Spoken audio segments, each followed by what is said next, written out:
Operation सिंदूर पर air force chief का बहुत बड़ा खुलासा, बोले भारत ने पाकिस्तान के 5 फाइटर जेट मार गिराए, हमारा एयर डिफेंस सिस्टम बहुत शानदार। एयर चीफ ने कहा कि भारत के लिए S-400 गेम चेंजर साबित हुआ है। हमने पाकिस्तान के 2 कमांड सेंटर, 6 रडार और 3 हैंगर उड़ाए थे। एयरफोर्स चीफ बोले आकाश मिसाइल ने पाकिस्तानी हमले का करारा जवाब दिया, उनका कोई भी एयरक्राफ्ट बॉर्डर के करीब नहीं आ पाया। पाकिस्तानी हमले में भारत के किसी भी मिलिट्री स्टेशन को नुकसान नहीं पहुंचा। एयरफोर्स का दावा, बोले मिलिट्री स्टेशन को नुकसान नहीं पहुंचा है, हमारे ड्रोन सिस्टम ने शानदार काम किया। दिल्ली में भारी बारिश के बाद ITO पर भारी जलभराव, रक्षाबंधन के लिए निकले लोगों को परेशानी। दिल्ली के भारत मंडपम के अंदर भी पानी भरा, पूरा इलाका दरिया जैसा नजर आ रहा है। मोतीबाग मेट्रो स्टेशन के पास भी तालाब जैसा नजारा, कई दूसरे इलाके में भी पानी भरा। बारिश के चलते दिल्ली के बारापुला में लंबा जाम लगा, रक्षाबंधन के चलते सड़कों पर गाड़ियां रेंगती नजर आईं। भारी बारिश के बीच मुनीरिका मेट्रो स्टेशन के गेट नंबर 1 के सामने जलभराव, लोगों को आने जाने में दिक्कत।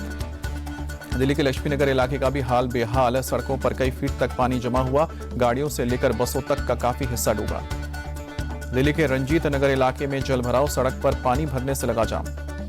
दिल्ली में भारी बारिश के चलते सड़क जाम को लेकर इंडिगो की एडवाइजरी, समय से पहले घरों से निकले और जाम से बचने के लिए वैकल्पिक मार्ग लें। दिल्ली और नोएडा को जोड़ने वाली सड़क पर भारी बारिश के चलते गिरा पेड़, जाम में देर रात तक फंसे रहे लोग। मुरादाबाद में गांव के बाद शहर में घुसा रामगंगा का पानी, मंदिरों से लोगों को अलर्ट रहने के लिए अनाउंसमेंट कराया गया, रात भर गश्त करती रही पुलिस। रामगंगा के उफान से मुरादाबाद रामनगर रोड और मुरादाबाद नैनीताल हाईवे पानी से लबालब, तेज बहाव के कारण ट्रैफिक रोका गया, ट्रैक्टर से सड़क पार करते दिखे लोग। प्रयागराज शहर में बाढ़ का पानी घटने के बाद गंदगी और मलबे को हटाने के लिए प्रशासन जुटा।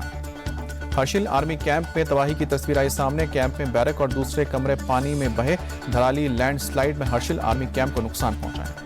उत्तरकाशी के धराली में बादल फटने के बाद का नया वीडियो आया सामने, मलबे में धराशायी होते दिखे इमारतें, भागते दिखे लोग। उत्तरकाशी के मठली हेलीपैड से तीसरे दिन भी हेलीकॉप्टर सर्विस जारी, आपदा प्रभावित धराली और हर्षिल क्षेत्र के लिए लोग लगातार भेज रहे हैं मदद। उत्तराखंड सरकार के अनुसार सुबह 8 बजे तक 52 लोगों को माताली हेलीपैड लाया गया है, लोगों को राहत और सामग्री भेजी जा रही है। धराली में हादसे के बाद से अब तक 7 लोगों की मौत की पुष्टि, 2200 लोग लापता, तलाश में जुटी है रेस्क्यू टीम। धराली में रेस्क्यू ऑपरेशन में अब डॉग स्क्वाड की भी मदद, मलबे में लोगों की तलाश में उत्तराखंड पुलिस के खोजी कुत्ते लगे। तबाही के बीच दिल को छूने वाली तस्वीर, धराली में डटे मुख्यमंत्री पुष्कर सिंह धामी को एक महिला ने साड़ी फाड़ कर राखी बांध, कहा कि आप हमारे लिए कृष्ण।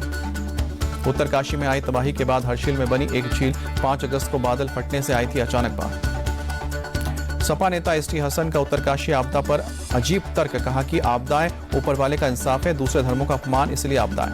ST हसन ने दरगाह मस्जिद पर बुलडोजर चलाने से आपदाओं को जोड़ा, कहा कि इस दुनिया को चलाने वाला कोई और। ST हसन के बयान पर भड़के मुख्तार अब्बास नकवी, बोले कि समाजवादी पार्टी पर अल्लाह का श्राप लग गया है, इसीलिए उलूल जुलूल बातें दे रहे हैं। बीजेपी के शहजाद पुनेवाला ने ST हसन का पुराना बयान याद दिलाया। हसन ने कावड़ियों की तुलना पहलगाम के आतंकियों से की थी, बोले ये सब वोट बैंक की राजनीति का हिस्सा। ST हसन के बयान पर बरेली के मौलाना शाहबुद्दीन का पलटवार, कहा कि आपदाएं मुस्लिम देशों में भी आती हैं और हिंदुओं के इलाके में भी आती है, आपदा को हिंदू मुस्लिम का रंग ना दें। जम्मू कश्मीर के कुलगाम में 2 जवान शहीद जवानों के नाम लांस नायक प्रीतपाल सिंह और सिपाही हरमिंदर सिंह। बीते 9 दिन से आतंकियों के साथ चल रही मुठभेड़, आतंकियों से मुठभेड़ में 4 जवान घायल, सुरक्षा बलों ने अब तक 3 आतंकियों को मार गिराया। राहुल गांधी के वोट चोरी के आरोप पर चुनाव आयोग का जवाब, 1 लाख पोलिंग बूथ का CCTV फुटेज देखने में लगेंगे 273 साल, जिसका कोई कानूनी परिणाम संभव नहीं। चुनाव आयोग ने राहुल गांधी के आरोपों को बेबुनियाद और दोहराई गई पुरानी पटकथा कहा, बताया गया कि जनता को गुमराह करने की कोशिश हो रही है। चुनाव आयोग के मुताबिक राहुल गांधी की बताई मतदाता सूची में अनियमितताएं महीनों से पहले ही ठीक की जा चुकी हैं। राहुल मतदाता सूची पर आपत्ति दर्ज कराने की प्रक्रिया का पालन करें।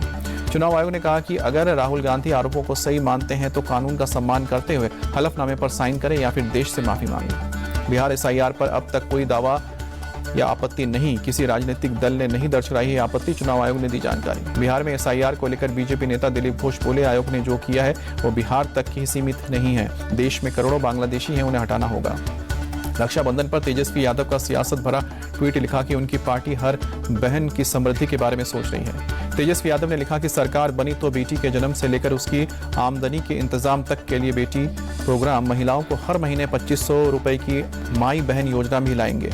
झारखंड के देवघर में बीजेपी सांसद मनोज तिवारी और निशिकांत दुबे के खिलाफ केस दर्ज, बाबा बैद्यनाथ मंदिर के निकासी गेट से जबरन घुसने की आरोप। एफआईआर के बाद गिरफ्तारी के लिए देवघर के थाने पहुंचे निशिकांत दुबे बोले कि एक सांसद के रूप में वो मंदिर के ट्रस्टी भी हैं। केस करवाने वाले का वहां की सुरक्षा से कोई संबंध नहीं। निशिकांत दुबे पर एफआईआर से सियासी घमासान बाबूलाल मरांडी का सोरेन सरकार पर हमला, कहा कि नीचता की हद पार हो गई, कानून के रक्षक ही अब साजिश रचने लगे हैं। अखिलेश यादव पर ओपी राजभर का बड़ा आरोप, कहा कि पीडीए पाठशाला की एबीसीडी अलग है और ए से अराजकता, बी से भ्रष्टाचार और सी से चोर है।